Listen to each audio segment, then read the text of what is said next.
Hello everyone, welcome back to our channel, or welcome to our channel. It's Jackie. So I'm going to assume most people who are probably going to be watching this video are coming over from either Instagram or TikTok based on the latest reel that we just posted. So if you haven't already seen that reel, I will link it somewhere around here so that you can go watch it if you'd like. But basically, we did the trend that's going around right now where it's like she doesn't know it yet or he doesn't know it yet, whatever. And so in this reel, it's a picture of me at 20 weeks pregnant, and I posted that she doesn't know it yet, but in 2 days, she's going to get some news that will change her life forever. And then it also shows two different pictures of some ultrasounds of our second daughter, Esme. And then there's this very long description that goes with the reels, which I'm going to go through the whole story in here, so I won't read or reiterate what's in that description, but basically just kind of starts the story of which I'm going to tell you about here in this video today. This is something that I have wanted to make a video on for a while now. Sorry, I'm just checking. I did this video already and I did not have my mic on, so the video had no no sound. So I'm like making sure it was on before I continue, so I don't have to remake this video for a third time. But anyway, so we're going to start at the beginning. This is something that I've been wanting to do a video on for a while, but I wasn't 100% sure how. I didn't know how to express myself. I didn't know how to talk about this and then explain it in a way that wasn't going to come off negative in any sort of way. And obviously, anytime you post stuff like this to social media, you are exposing yourselves to all the opinions of others. And I wasn't sure if I was in a mindset where I was ready for that, but this is something that I feel like needs to be talked about, should be talked about, is not talked about enough. And I wish there were more people out there talking about it. So I want to go ahead and I want to share my story, and share our story, our family's story with this. And yeah, so starting all the way back from the beginning. So in June of 2023, we found out that I was pregnant. So we are in the process of fixing up our house, getting it ready to sell. Well, also I'm coming over and moving into my grandmother's house, and then I'm pregnant on top of it with the most turbulent first trimester. Like, I thought with my first daughter, that trimester was rough. This was like 10 times as bad. It was not a good first trimester. So anyway, that began the whole crazy ride that was this pregnancy. So in that reel, that photo was actually taken the morning of my 20-week ultrasound appointment. So at 20 weeks, if you don't already know, at 20 weeks is when you go in to have your what's called an anatomy scan, where basically they scan the anatomy of your baby. They are going to take a bunch of measurements. They are going to take a look at the baby's brain, the baby, like just making sure the baby is developing as it should. And also, if you want to know, they will also reveal the gender of your baby at this appointment. If you haven't already done a blood test, that tells you the gender. We never did any of the blood tests, so we always found out at the 20-week appointment. So that picture was that morning. I was brushing my teeth. I'm looking at the reel now going, why did I even post that photo? Because it's not a flattering photo of me at all, but hey, whatever. It's not about me. It's about the story. So anyway, so we go in, we have this anatomy scan. Now, mind you, this day was a crazy busy day. So we had the anatomy scan. Immediately following the anatomy scan, we had to run to the loan officer's department or office, whatever you call it, because we were actually closing on our house that day because our house sold in 24 hours. But from when we got it listed. And so we were closing on our house that day. And then we were also, after the closing, having a little get together with our entire family where we were going to announce the gender to everybody. So it was a crazy hectic day.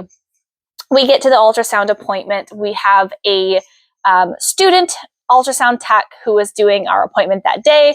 So she's like, basically like apologizing, like, oh, it may take me a little bit longer, yada, yada, yada, no big deal. And I will say it did take longer. With our first daughter, that ultrasound appointment took about 45 minutes. We were there for just over 2 hours with our second baby, which I didn't think anything of it at the time because obviously she started the conversation saying, hey, I'm a student, like I'm getting my practice. I really appreciate you letting me, be your tech today, that kind of thing. So I just figured, okay, she's learning. She doesn't, she's still relatively new. No big deal. So anyway, we find out we're having a girl, our second baby girl. We were very excited. A little bit surprised. We definitely thought it was going to be a boy this time because the pregnancy was definitely a lot different than my first pregnancy. So I actually thought we were having a boy this time. But we were having a little baby girl. So we were very excited about that. We run, we close on the house, we turn over our keys. We're officially no longer homeowners. We run to my parents' house. We do the gender reveal. And it was just a very exciting day. 2 days later, I get a notification to my email that says there's a new test result in my chart, which I knew was probably the results of the radiologist reading the ultrasound. And I always like to look at that because I like to see like what percentile the baby is in based on what they're seeing, because it also kind of gauges how big the baby will potentially be. So I like to see how big the baby is because obviously, they tried to predict what size your baby is going to be when you give like birth at full term. So I wanted to go and read that because I'm interested in that kind of stuff. The medical field has always been an interest of mine. So I go in to read it, and right at the top, there is 2 notes of abnormal findings. And already my stomach has dropped. And it says that the baby has mild ventricle myopathy. I may be saying that incorrectly. Myagali. Now I can't remember which one it is. But I'll pop it up to correct myself here. And that there is an absent or short or absent nasal bone. And my heart just drops completely because I'm going, what does that even mean? Like I've never seen those words before. I've never heard those words uttered before. Even though I had taken a medical terminology class, I still didn't know what, the mild ventricle, whatever meant. And then basically it said, recommended to refer to maternal fetal medicine for future genetic testing. So I'm full blown bawling at this point. I'm panicking because I don't know what this means. I don't know. All my mind is telling me is something's wrong with the baby. Something's wrong with the baby. So I'm panicking. I'm freaking out. And of course, I haven't got a phone call from the doctor yet to explain what this means. So I don't know what this means. They did apologize. The people who uploaded the results, I think actually got in trouble because they were supposed to wait. Those kind of results, they do wait you typically wait to upload to a chart so that the doctor has a chance to review it and talk to the patient, because obviously something like that, worst case, what happened to me, what happens to the patient. But anyway, so I talk it over with the doctor, and basically the mild ventricle, whatever, means that there is fluid spaces around the ventricles of the brain. So there's these little spaces that are filled with fluid, and they were abnormally large. They were larger than they should be. So they're supposed to measure around 10, and I believe it is millimeters. And again, if I'm incorrect, I'll correct myself on screen, but or less. And hers were measuring, the right one was measuring right around 11, and the left one was measuring 12 or just below 12. If it gets to be 15 or more, there is more of a grave concern, because that's obviously very, very concerning. And it would be more extreme versus mild. But anyway, so basically they're explaining, like, because of these findings, like there's concern that there is something genetically happening, that there may be an abnormality. So they want me to be seen by maternal fetal medicine. And now maternal fetal medicine basically is just a more high risk, like OBGYN. They have better equipment. They know more about these abnormalities, these genetic conditions, the birth defects, that kind of thing. So they are better equipped to look at and diagnose or help with those types of pregnancies. So our local maternal fetal medicine had just had a doctor retire. So they're like, you're 8 weeks out if you want to schedule an appointment with them, or we can send you further south to, if anybody knows, the University of Michigan, which is a huge hospital down there, which is about 2.5 hours south of where we live.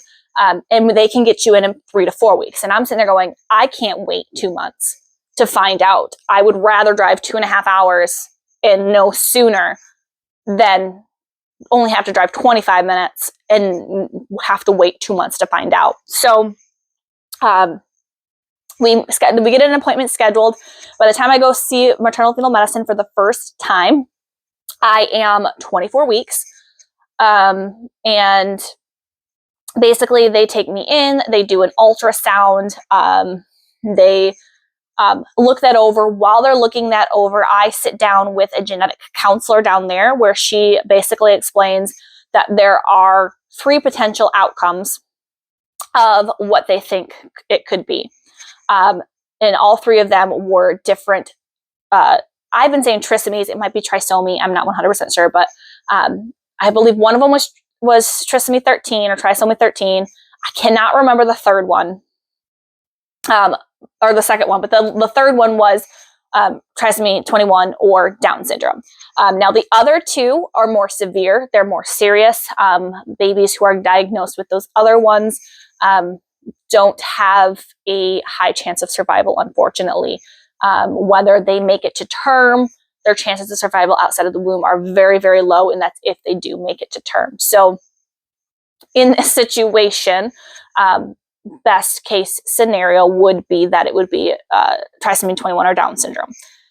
So after we talked with the genetic counselor for a little bit, the OB comes in and she says, we've confirmed the findings from your 20-week ultrasound. She has, her ventricles are still slightly enlarged, and there is an absent or short nasal bone. Whether it's there, they can't see it. And basically said, like, there's no need to panic just yet. There are lots of people out there who have these absent or short nasal bones that don't even know it until they get a nose injury. The ventricles, she said, they're not so out of range where it could be an issue, like it could be an abnormality. It could just be an anomaly, like, you know, every baby's kind of different, so there's no guarantee. But the other 2 things, I'm trying to find the picture here. There we go. The other 2 things that they noted, though, that were other markings or red flags is she had a very short femur bone. I believe her femur bone was in like the 7th percentile for length for babies of her gestational age, and she has what they call sandal toe. So I actually do have the ultrasound picture here. You can see here there is a little bit of a gap between her big toe and her toe next to it, which is what they call sandal toe, because when you're wearing like a flip-flop thong style sandal that has the thing in between the toe, obviously it creates that gap. Now, of course, I'm sitting there thinking, oh, that's nothing. You should see her father's feet. Like, I'm thinking, oh, it's just, you know, that Eastern European feet that they have. And so I'm at this point, I'm a little bit more, I guess, concerned that there's something going on, but also a little bit more at ease because I've got these doctors more reassuring. None of them seem overly concerned with what's going on with her. At this point, they recommend that we do blood testing and potentially an amniocentesis, I believe I'm pronouncing that one properly, to confirm whether or not she has any of these conditions. We did agree to do the blood test. I did not want to do the amnio because the risk of complications, whether it be miscarriage, early delivery, that kind of thing, like the risk of the amnio was higher than the risk of her having any one of these disabilities. So I said, I don't want to put the pregnancy at risk. No matter what happens, it's not going to change how we proceed with this pregnancy. So I don't want to put it at risk. So we decided to do the blood test. We continue to go about not really fully knowing what's going on yet, because obviously these are all just markers, red flags. None of them are official diagnoses yet. And she even told me, like, the blood test is not going to be an official diagnosis either. We did get to sit and talk with the genetic counselor for a little bit longer after that, because obviously after they're like, hey, we're finding more findings on the ultrasound, I'm crying at this point. And I wasn't crying because I was disappointed. I wasn't crying because I was upset necessarily. Like, obviously there was a sadness around that, but not because of the possibility of a disability. It was more of, as a genetic counselor said, it is okay to mourn the pregnancy you thought you were going to have, now that it's not going to be the pregnancy you thought you were going to have. Like, because obviously the genetic counselor could tell, like, we were going to love this little girl no matter what. Like, she was already our daughter, and no diagnosis was going to change that. But it was still scary, because you don't know what you don't know. So not knowing how much this was going to affect her, and not knowing, was I equipped enough to handle this? So there was that kind of pressure added on, in an already stressful time. Because, like I said, at this point, we're in the middle of moving. Like, we'd sold our house. At this point, we're living with my mom and dad, because my grandmother hadn't fully moved out yet, so we weren't fully moved into the new house yet. So I'm sleeping on my mattress in my mom's living room, our spare living family room, during this time frame. So, like, I'm not even living in my own house. So there was just a lot going on. But anyway, so we decide to go ahead and do the blood test. So we do the blood test, and it comes back high risk for Down syndrome, so trisomy 21. So the other ones were all negative, so we knew it wasn't one of the more severe cases. However, she was testing high risk for trisomy 21. Now, obviously, we were told the blood test could be wrong. Granted, there's a higher risk of a false negative than there is a false positive.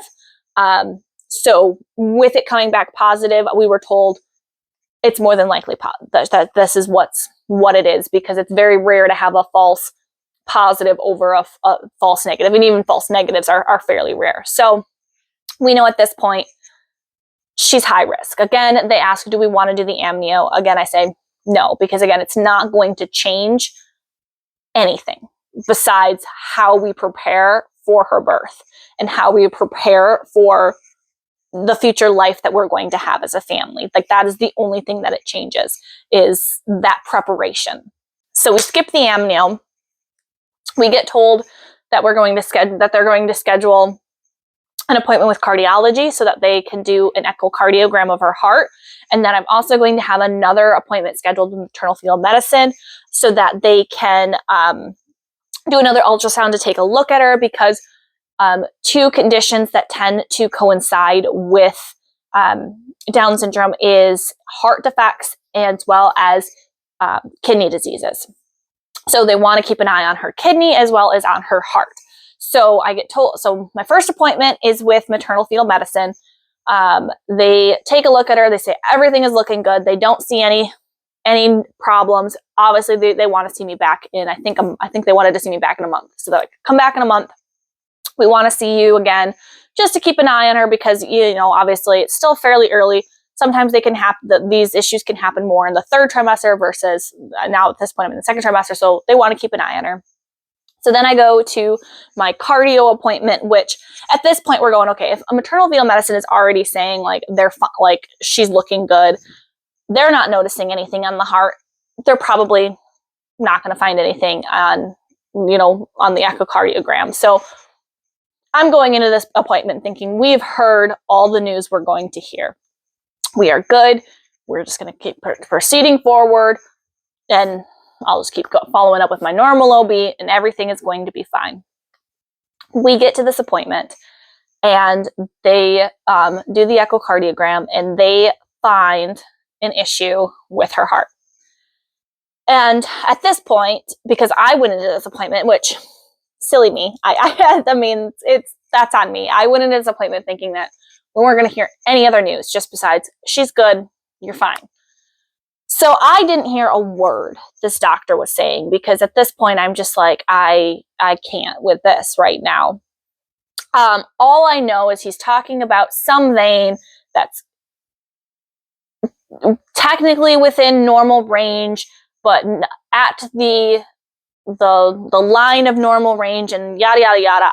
I don't know. I'm confused. I just kind of nodding my head. He wants to see me back. Originally, he said 4 weeks, and then he ended up calling back, and he's like, I'm sorry, I misspoke. Actually, I need you back sooner. So I'm just nodding my head. So I get back. When the chart finally updates, I look at because I'm like, I didn't hear a word this man said. My husband, love him, but he was like, I don't know. He used a lot of words I don't know. I'm not even sure I understand what he said. So we look at the chart once it's updated, and it's talking about her ductus areocentesis. I might be saying that wrong. It's been a long time since I've had to say those two words, but basically it is this temporary vein that every baby in womb has, that because you are not breathing air for your when using your lungs when you're in the womb, this vein is temporary in your heart, and it takes oxygenated blood throughout your body, and that's what helps babies survive in womb. Once you are born, it closes, and then you start using your lungs for oxygen. So what I was reading was that when it comes to babies with Down syndrome, what happens is, so it's supposed to close within 2 days. A lot of times with babies with Down syndrome, that doesn't close. It stays open, which sometimes won't cause any issues and they don't have to do anything about it. Sometimes it could potentially cause issues and they got to go in and they just have to close it with surgery. So that's what I thought was happening. And I'm sitting here going, well, if she needs it while she's in womb, if it's open, what's the point? Like, what's the concern, was basically what I was wondering. So we end up going back in 2 weeks. So that was at 26 weeks.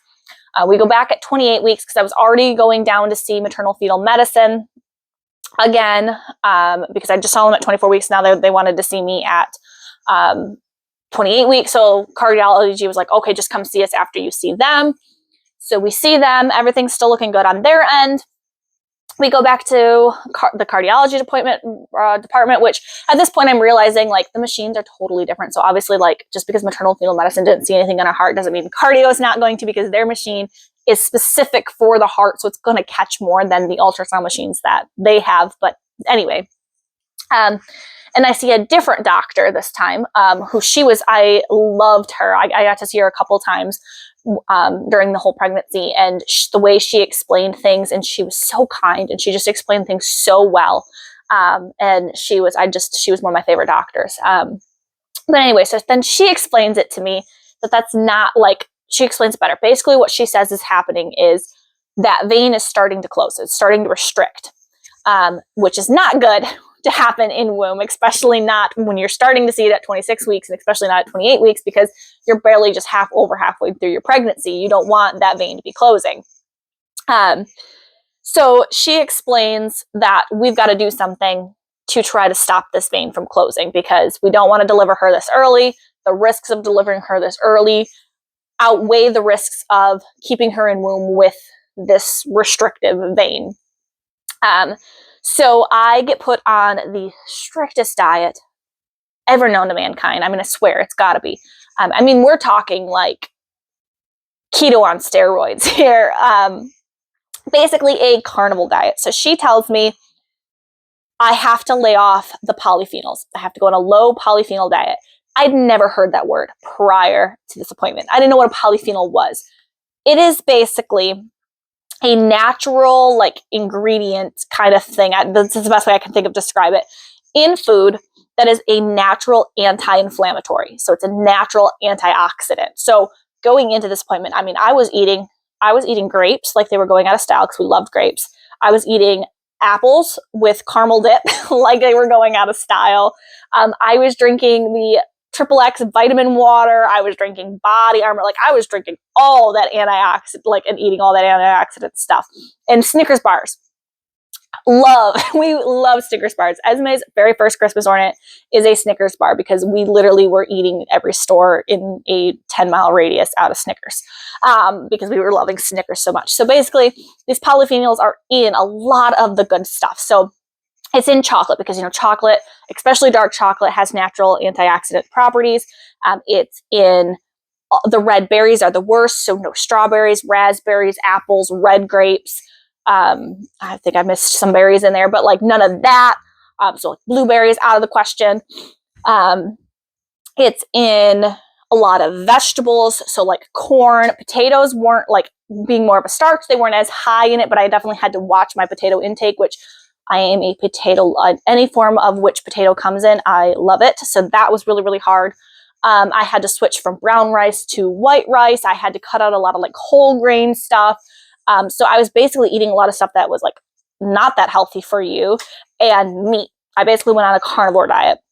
Mind you, this is in November, so I'm going through Thanksgiving and Christmas on this diet, which, let me tell you, I think was probably the worst part of it all. But yeah, so she tells me, go on this diet. Now, I had to do a lot of research, and I thankfully found a great website, and I will link it somewhere if it's still available, because it was a UK website, where these researchers were researching into the polyphenol count of all these different foods. And I lived based off of that website to help me know, like, what foods could I eat in moderation, which foods did I absolutely need to stay away from, like cloves, cinnamon, which Thanksgiving dinner is very, very difficult when you can't have cloves, cinnamon, or nutmeg, because that's literally in like everything besides the turkey and the mashed potatoes at Thanksgiving. So, I mean, like, I couldn't even eat the gravy, and which mashed potatoes are good, but they're so much better with gravy. So that kind of thing. And basically it's because studies have found that when this issue showcases in babies, they've found that when the mother changes their diet to a low polyphenol diet, it has helped in cases. So that's why I got put on this diet. Obviously, they want to monitor me, so I'm going to see them every 2 weeks. And basically, I was kind of like alternating. So I was going every week, but I was going, at this point, I was only going 2 weeks. Sorry. So I'm going every 2 weeks. So I'm seeing maternal fetal medicine first, and then I'm seeing cardiology, or vice versa, depending on how the appointments went out. But I was going on the same day to see both, because again, I'm driving 2.5 hours south to see these people. So, so that was at 28 weeks. I go on this diet. I cried for the first 2 weeks of that diet because I had no idea what I was supposed to eat. They couldn't even explain it to me. They did, like, when I was trying to ask, well, what are good foods? They're like, we're not nutritionalists. It's pretty much what I was told. So they're like, you're just going to have to kind of look it up. And I'm like, that's great. They did offer to recommend us to a nutritionalist if I wanted to, but I'm like, at this point, I'm going to this very pricey hospital. We have a high deductible insurance plan, which means we were paying out of pocket for every single one of these appointments. I had not met my deductible at this point. So I'm like, I am already going to pay you $2,000 for this 20-minute appointment for you to do an echo on my baby's heart. Like, I can't afford a nutritionalist at this point. So anyway, so they're like, we need this to try to either stop or revert and resolve itself. So next time I see them, so I go in 2 weeks, and I see them at 30 weeks. Again, maternal fetal medicine says everything looks good. Go to cardio. And that doctor was a little bit more liberal than the other doctors I was seeing. She went into what I'm saying is full panic mode, because she pulled us aside after they did the echo and said, we're probably going to be delivering your baby in 2 weeks, because it's slightly worse than it was 2 weeks ago, and outweighing the pros and cons of keeping her in versus delivering her early, we're getting to the point where delivering her early is the safer option. So I'm panicking now a little bit. going, okay, we're at 30 weeks. You're telling me in 2 weeks, that's 32 weeks. So I'm planning, okay, how do I do Christmas at the NICU? How, like, just planning all of this out in my head. She sent me down to the triage so that they could do a non-stress test, which basically, if you don't know what that is, they strap monitors on my stomach so that they can track her heart rates. And then I was tracking her kicks and movements with a clicker. And basically they wanted to do that, the stress test. And then they also wanted to start me on a steroid shot, which they give women steroid shots when there's the risk of premature delivery or premature labor to help basically quicken the development of the baby. So it's supposed to help with like the development of the lungs, that kind of thing. So at this point we're in triage and it's, I think, like noon, like 12:30. So we've been at the hospital pretty much all day. The last time I ate was 8:30 in the morning. They were noticing contractions on the stress test. So they're thinking, oh dear, we're going to be admitting you and delivering you now. But then they found out it had been several hours since I ate last. And even though I had my water with me, like I was barely drinking because, you know, you're in these appointments and you're talking. So you're not really thinking about drinking water. So they sent my mom down to go get me some food and something to drink. They gave me some apple juice, which I'm freaking out about the polyphenols in apple juice, but I'm like, whatever. And I couldn't do orange juice because orange juice made me sick with Esme. And I eat, the contractions go away. So they're like, okay, you're fine. It was just because you hadn't eaten anything in a few hours. And they send me home, I'm like, great. And I get a second round of steroid shots with my regular OB. I think you had to do it within 24 hours, 24 hours later. So the next day I get that with my regular OB. At this point, they're saying, you're not going to be delivering with us. My normal OB is saying this because we don't have a NICU. We are not equipped for, you know, the potential issues that could arise with this delivery. You're going to have to deliver down there. So then I have to start seeing their OBs down at U of M. So I stopped seeing my normal OB so that I don't have to have like all these appointments because I was already having a crap load of appointments. At this point, so I'm still seeing them every 2 weeks. And yeah, so I started to go see the OB down there. So we go in at 32 weeks after the 2 rounds of steroids, and I see the doctor that I saw the second time, the second cardiologist that I was saying I really loved. And she goes, great news. It hasn't progressed. It actually has reversed a tiny little bit, not a lot, but a tiny little bit. And it seems to have stabilized. We want to start monitoring you weekly because we want to see how long we can keep her in for, because the longer the better. At this point, you know, we're probably where we need to be as the, you know, we'd be happy if we can get you to 34 weeks. We'd be even happier if we can get you to 36 weeks. And if we can get you to term, that would be a miracle. Is pretty much exactly word for word what she told me. So like, but we want to start monitoring you weekly. We want you to start going and doing weekly stress tests. Because in the 3rd trimester, another thing that can happen when your baby has been diagnosed with Down syndrome is basically the placenta and the umbilical cord just decide to stop working early, and they stop delivering nutrients to the baby in the 3rd trimester. So they have to monitor that because obviously that's not a good thing. So that's what the non-stress tests are for. So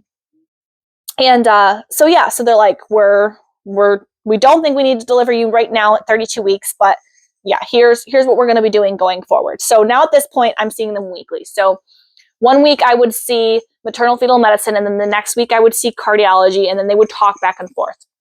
Now, this whole entire time, my experience has been, besides the numerous appointments and all of that chaos, has been exceedingly well. Like I loved all of my all my doctors thus far have been incredible. Like they've all been very communicative and informative, and they would say, hey, we're going to go call up to cardiology and we'll come back. So they were all talking and it was phenomenal.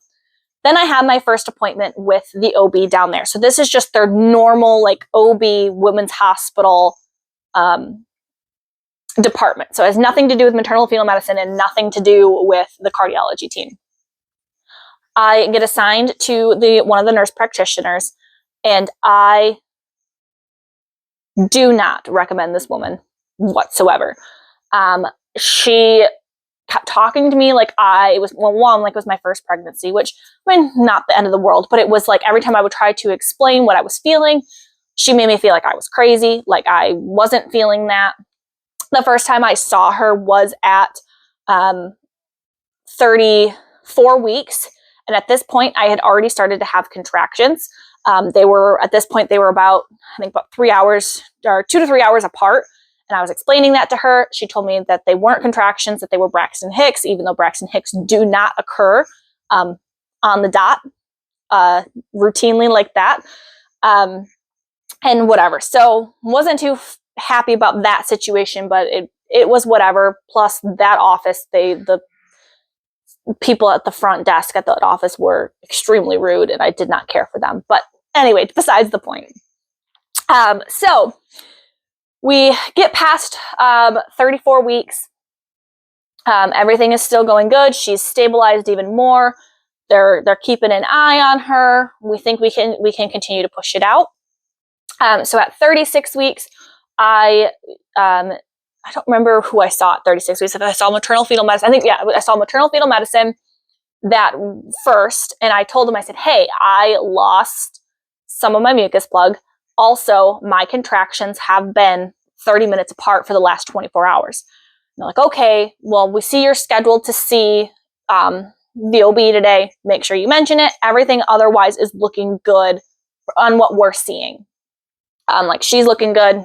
So we're not seeing any loss of fluid. So we don't think like you're losing any, the fluid around the baby. I lost my train of thought there. So like, yeah, so just make sure you mention it to them. So I'm like, great. So then we go, we go and see the nurse practitioner. And I tell her, hey, you know how 2 weeks ago I told you that my contractions were like 2-3 hours apart. Well, now they're 30 minutes apart. And she says, well, on a scale from 1 to 10, how much do they hurt? And I don't remember what number I gave, but I know I gave a lower number because I try not to be a baby in that situation. And so I always probably do like a number or 2 less than what it actually feels like. She's like, well, can you talk through them? Can you walk through them? I'm like, well, yeah, they're not like abnormally painful right now, but they're definitely contractions, and they're happening on the nose every 30 minutes. Again, tries to tell me that they are not contractions, that they are Braxton Hicks, that because they didn't hurt, that they couldn't have been contractions, which that is not true. Just because they don't necessarily hurt for you doesn't necessarily mean they're not contractions. Didn't bother to check me for dilation at all to see if potentially I could actually be having contractions. Instead, actually gave me I had to perform my own, what's it called? Not strep. Is it strep? No, I can't think of what the test they do right when you're within 2 to 4 weeks of delivering, to make sure that the baby isn't positive for. So, because if you are, you have to go on antibiotics. And I can't think of what it's called now, but I had to perform my own test on that, which I don't think I should have done because I'm not a medical professional. I don't know if I'm performing it properly. And then they end up, because Esme was breech, and obviously at 36 weeks, if she's still breech, she isn't going to flip. Like there's really no room for her to flip. So they offered to do the procedure to get her to flip, but I've heard too many horror stories on that. I've already got a baby who's got a heart condition. I'm not putting any more stress on this poor child. Like, I'm not doing the procedure. I'm okay scheduling a C-section. So we scheduled the C-section for February 1st. Her due date was, I think, either February 7th or February 8th. So we scheduled the C-section. Again, she doesn't check me for dilation, nothing. Not once did she ever, like, in the end stages of my third trimester with my first, my normal OB would check me for dilation every time I came in, just because you never know when you're in the third trimester. She never once checked me, ever. She barely ever even touched me.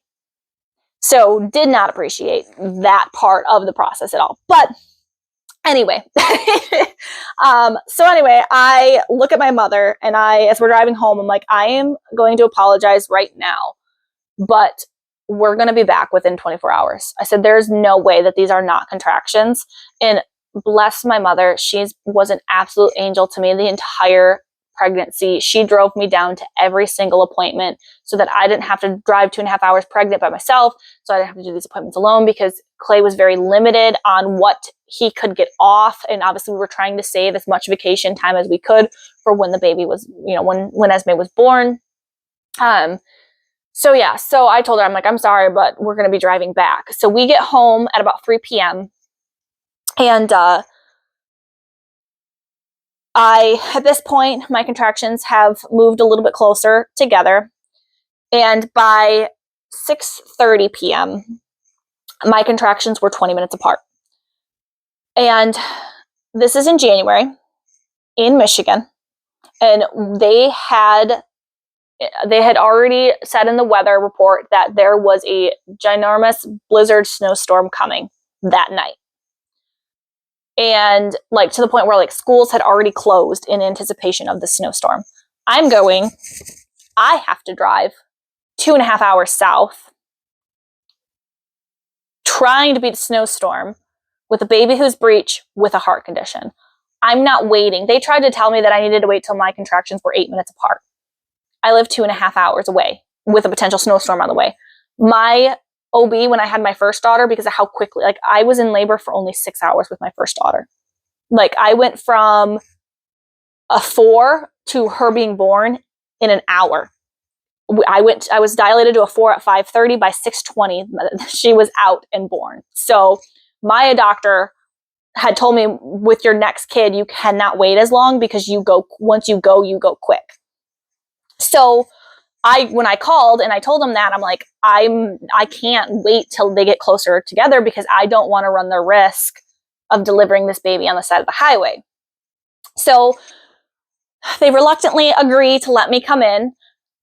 So we drive down. By the time I get there, my contractions were 15 minutes apart. So I told them this. I said, they're now just in the 2.5 hour drive down here, they've gone from 20 minutes apart to 15 minutes apart.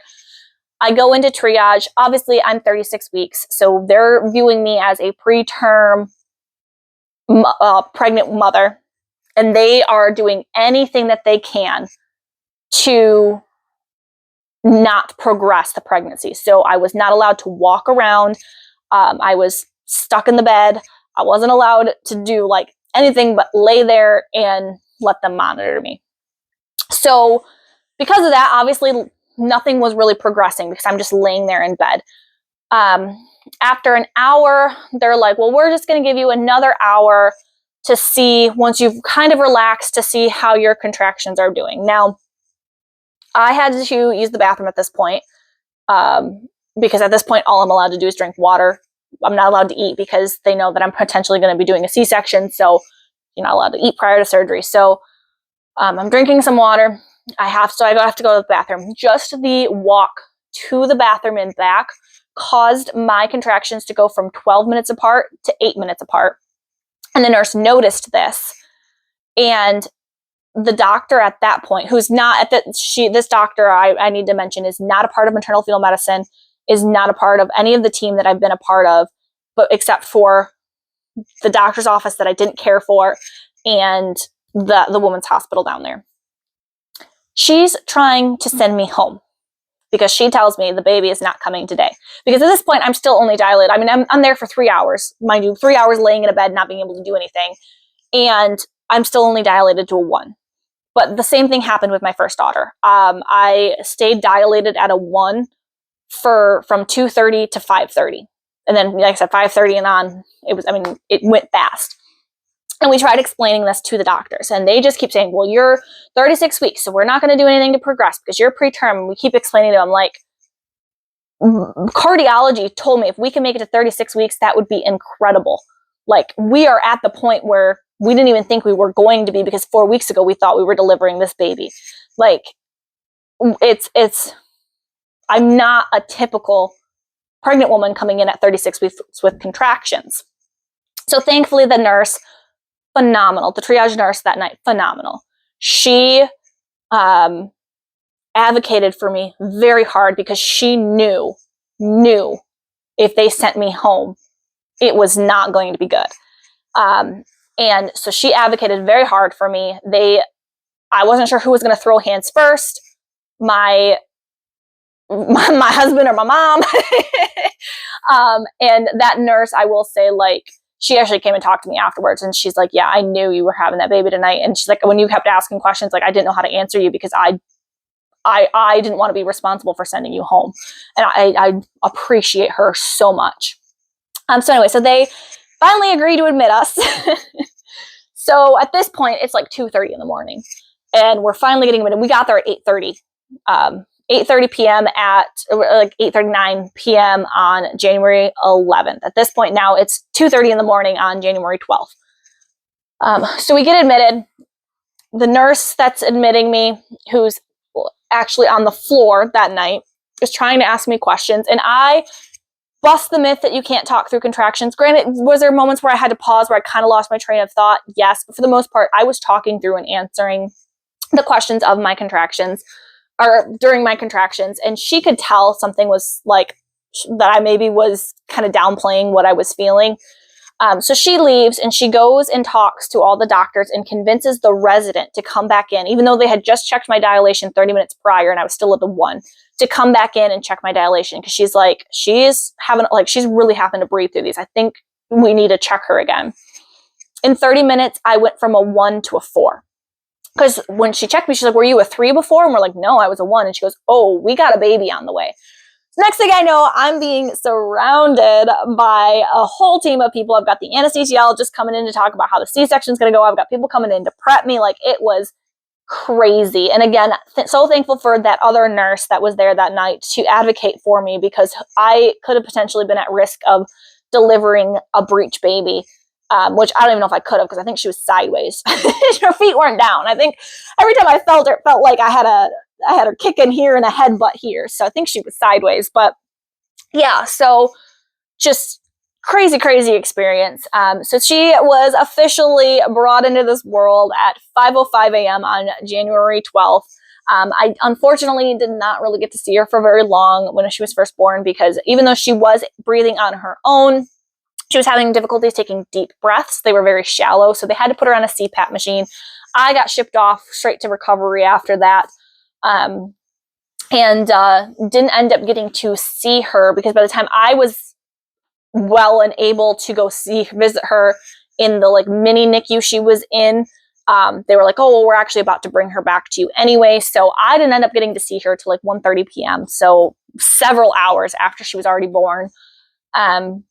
I finally got to saw her, and as soon as I laid eyes on her, well, 1, I fell in love, but 2, I knew I didn't need a blood test to confirm. Those little almond-shaped eyes told me everything that I needed to know.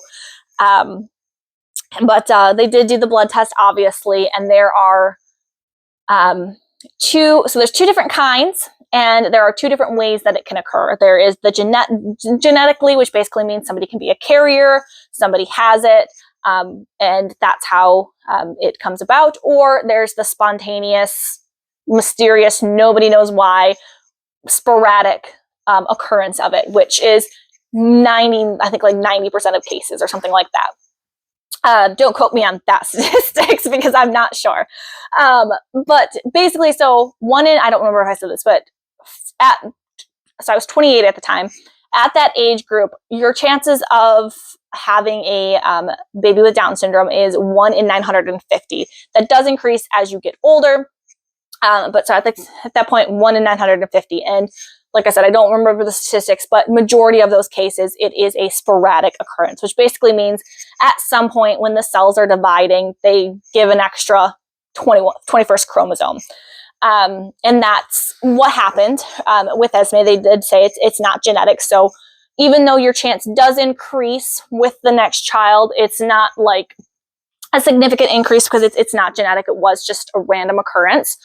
And then there's also mosaic, and then just, I guess your typical Down syndrome, where with mosaic, not every single one of your cells is affected by it. So you may not be as affected in and of itself. I mean, there's been cases where like the person had no physical or mental disabilities that went along with it. So they didn't even know until they had done a genetic testing on themselves later on in life. And then obviously the other is that every single cell does have that extra copy. And so that is what she has. She is her karyotype is, I don't remember how the karyotype works, but basically she's got 21 plus 1. So every single one of her cells has that third 21st chromosome. Yeah, so we got that confirmation. And then obviously once we had that confirmation, starts the whole plethora of the first year of multiple doctor's appointments. She obviously has to be seen by a cardiologist for her heart, which I will say we've been completely blessed. All of her heart issues have resolved on its own. She had a hole in her heart when she was first born. That has healed itself and is no longer an issue. The thickening of her valves and her walls from the strain on her heart while in womb resolved on its own. The only thing she does have is a slight heart murmur, which they are monitoring, but her cardiologist says is very minimal. There's still a slight chance it could even resolve on its own in the years to come, but she is being monitored for that. Her vision is perfect. She thankfully got her father's eyesight. So there's no complications with her vision. She thankfully did not have to have any surgery, which I know is absolute, like an incredible best case scenario, because I've read stories of so many women with children with Down syndrome who had to have heart surgery right out the gate, and my heart goes out to them because I can't even imagine, you're already so, on edge and everything with the whole thing going on, and then to have to add that to your plate. I can't imagine. She did fail her hearing test at the hospital, but they figured it could be because she was born early. There could still be fluid in her ears. She has since passed her hearing test. She does already, I swear, have selective hearing, but she can hear perfectly fine. You can whisper to her and she'll turn and like whisper her name and she'll turn and smile at you. So we have been thankfully very, very blessed to have a very healthy, gorgeous little girl. She's just a little bit short in nature. She is in, now she's grown a little bit, so she's now in the 12th percentile, but she was in the 1 percentile for height. We joke that her older sister stole all the height because she's projected to be taller than both Clay and I. So we just joke she stole all the height from her sister. And she has, she got referred to a program called Early On, and they've been coming in, I want to say since like 3 or 4 months. I can't even remember now. And they were originally coming in bi-weekly, but she's not crawling yet, which is all right. She is just over a year now. She turned a year, obviously, in January. But she's not crawling yet, so they are going to start coming in weekly to work with her. But they come in and they help show us some like exercises and movements that we can do to help her, like when she was learning to pick up her head, what we could do for that. When she was learning to sit up on her own, what we could do, how we could help that. They're obviously showing us ways to help her build up that core strength, because low muscle tone is usually the biggest concern with babies with Down syndrome, because when they have low muscle tone, obviously it's a lot harder for you to hold your head up, pick yourself up, stand, crawl, that kind of thing. I don't believe that she physically can't crawl right now. I've seen her get up on all fours. I just think she just doesn't want to, which is perfectly fine. She's a very content baby. She's so happy all the time, so giggly.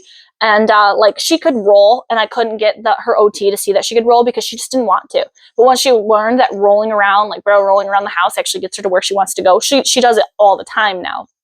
And she'll roll to wherever she wants to go to.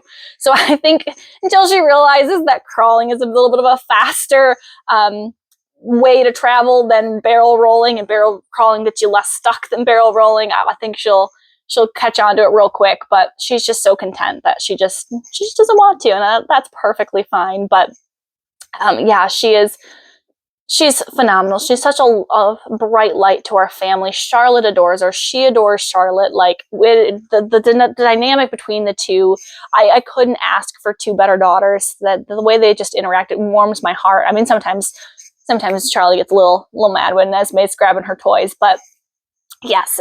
So it's been quite the journey, an incredible journey, a crazy journey. And though the first year and the pregnancy was filled with, I've seen so many doctor's appointments to the point where I hate going to the doctors now because I'm not fully recovered from that. But I mean, I wouldn't trade anything. She's a blessing to this family, and I know that God has a plan for everything. And I know that sounds so cliche, but it is so the truth. You know, there's a plan for everything. And, you know, it took us 18 months to get pregnant with our first. It took us one try to get pregnant with Esme. So she was clearly planned from the beginning.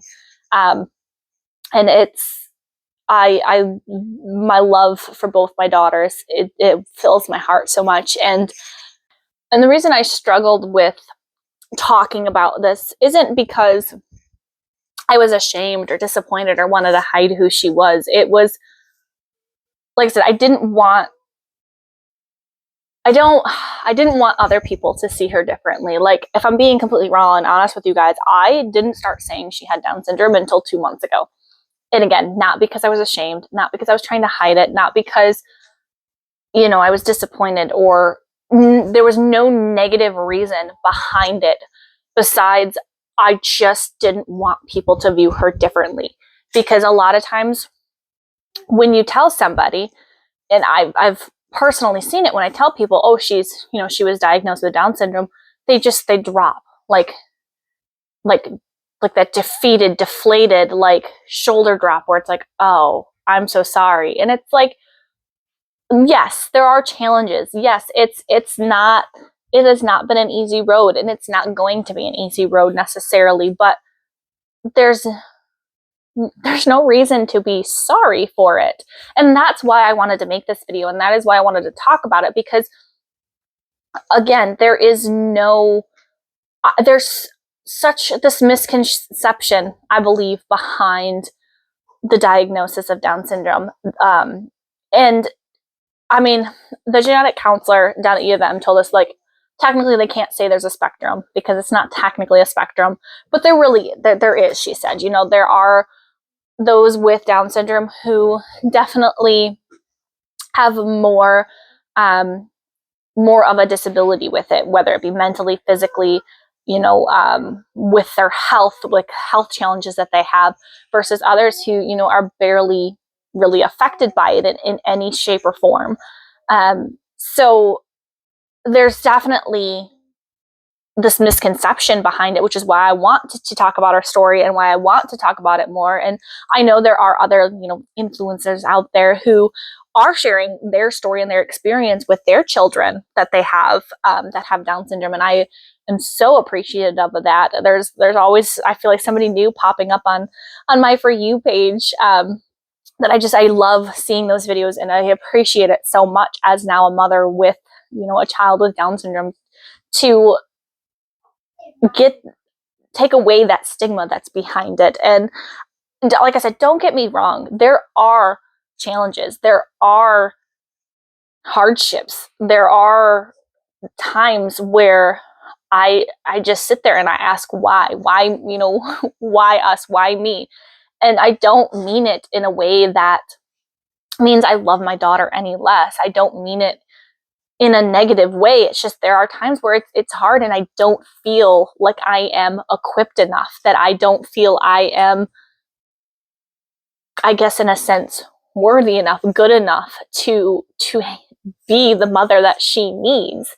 And I say that so that others can understand when they see mothers, whether it be a mother of a child with Down syndrome or a mother with a child with any kind of disability or hardship, that when we are on here crying and talking about the difficulties, when we're on here talking about how this isn't how we imagined life was going to go, how when we sit there and say, you know, things like that, we are not saying it because we don't love our children. We aren't saying, I mean, any mother could come on and say that about any child, disability or not.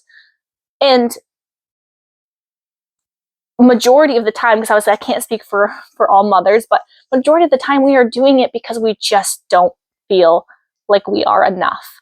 And I want any mother out there who feels like that to know that you are not alone, and that it is okay.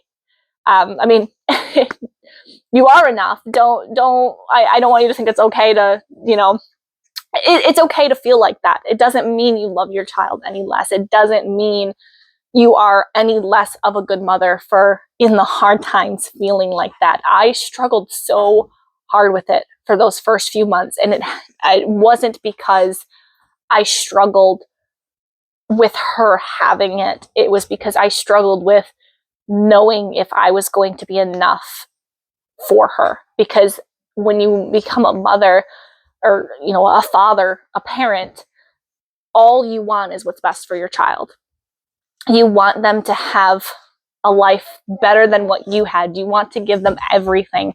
So when something occurs and where you start to think that it's going to get in the way of that, the whole life you had planned out for this child, and now everything's not going as planned, it's hard to feel positive in those moments.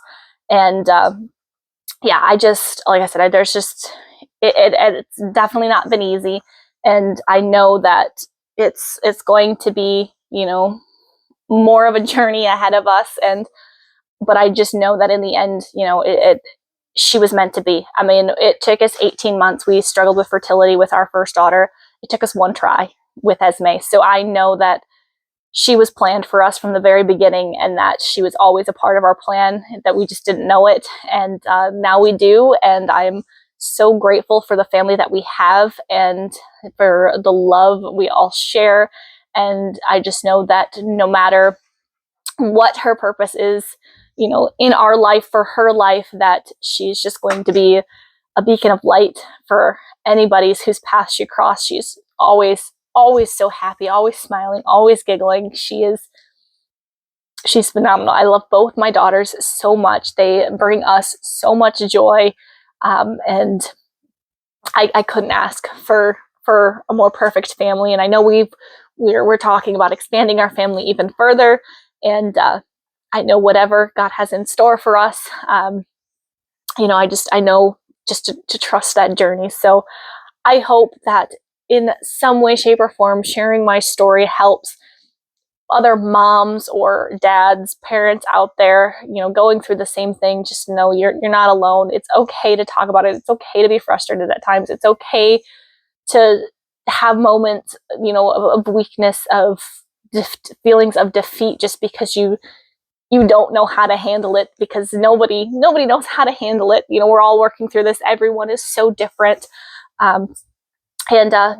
Disability or not, every child is so different. So it's okay. And so I hope you enjoyed hearing our story. Thank you so much for sticking around and listening to our story. We'll continue to post updates every now and then of our journey with little Miss Esme. And so thank you all, and have a great day.